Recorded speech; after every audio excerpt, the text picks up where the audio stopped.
specifically, and they're ticked off about the whole thing surrounding Greenland.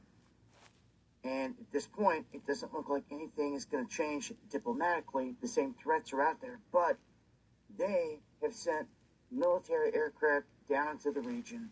Not just them, but their buddies there in NATO that we're supposed to be a part of as well.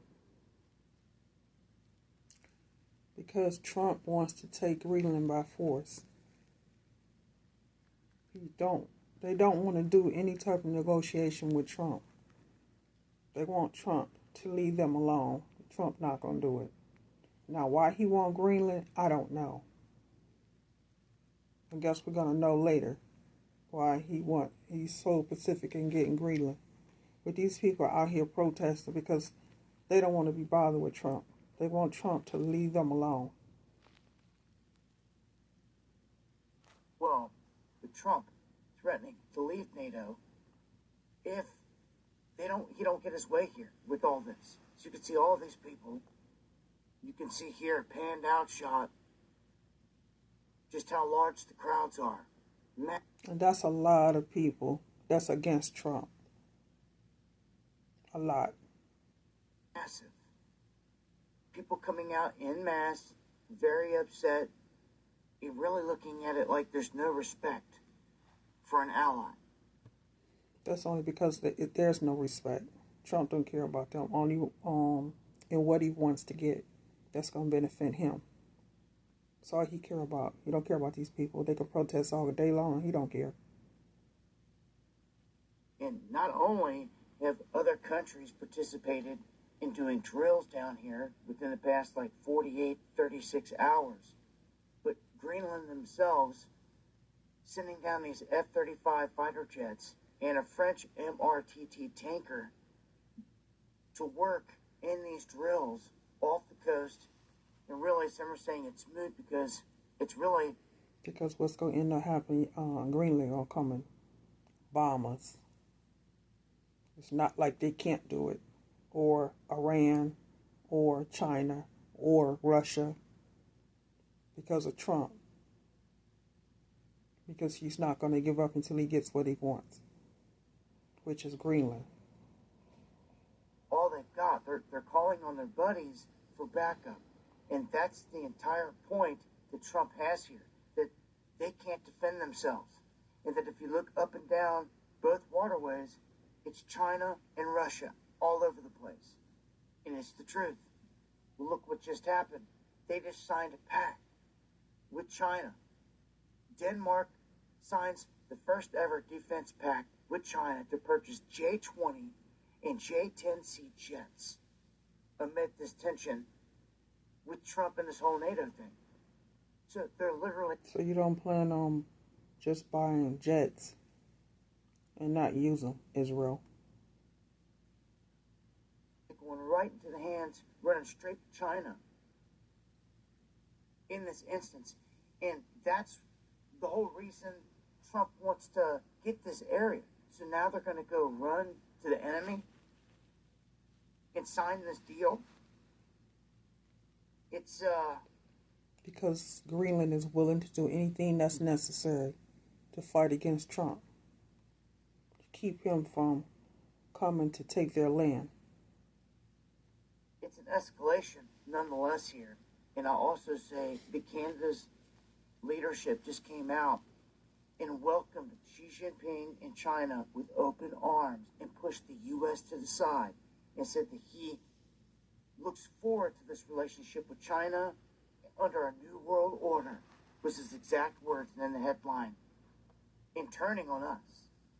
So if Trump's trying to lock down this whole hemisphere, he's got a big issue all of a sudden right here with Canada and Greenland, making these moves with China right here in the open.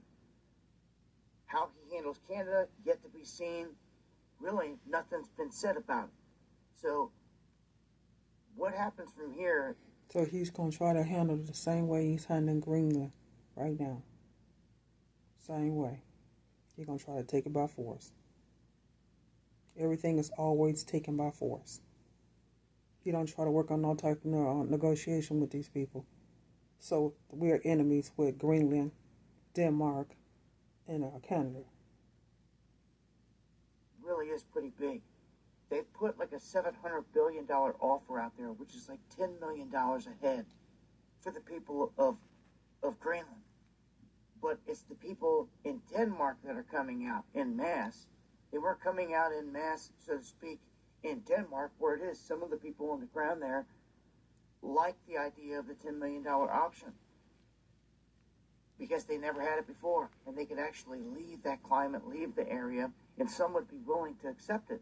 But all in all, they don't want to give up their sovereignty. No country wants to. I think what Trump is trying to do is strong arm a deal here where we set up military bases in the country. So could it be they give up their sovereignty, then Trump can come in and take Greenland? Something to think about, Israel. And then in return for the protection, you give us minerals and resources.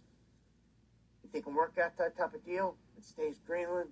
It's just under an umbrella, just like all the rest of these countries would be. They're not all going to be a part of the United States in the 52nd state or anything like that. Although, if they do go in and take over a place completely one day militarily, you could expect that they claim that territory in making that move. Trump has threatened that with Greenland. He needs to really watch that rhetoric. It's kind of like you don't go into nowhere with a gun unless you're prepared to use it.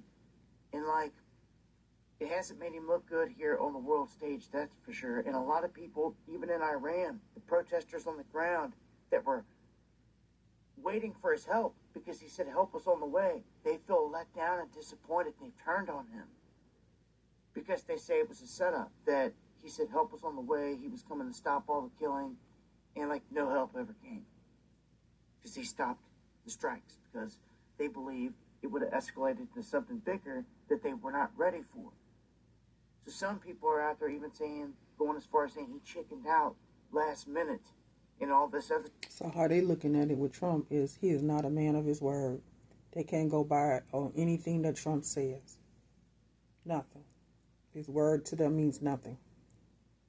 Stuff, but I'm here to tell you that I track the warships and everything else, and we've got 5-6 days here before the aircraft carrier is going to get in strike position, and we've got another one that was coming from Asia making its way over. We've got assets in motion. So as Trump's out here trying to say peace, peace, peace, I'm telling you, big things are still in motion. Like everything's heading in that direction. Plus, with Trump, there's no peace. They removed tons of troops from the base in the region. And I got guys emailing me that are in the military saying, like, you don't do that unless something huge is about to happen. Like, they completely took all the troops out of that base. And these moves are there. If any embassies get evacuated out of nowhere, you can almost guarantee something's going to go down as well. I would watch this, man. This whole thing with Greenland is like a different animal. With China sliding in, like, to the rescue here on the other side, how's Trump going to handle this? His good buddy Xi Jinping, as he always says, huh? Here on this world stage. Join me for the live show going live Monday, Wednesday, and Friday, 9 p.m. Eastern, right here on Dabu 77, talking about this and a whole lot more. Hope to see you there. Much love.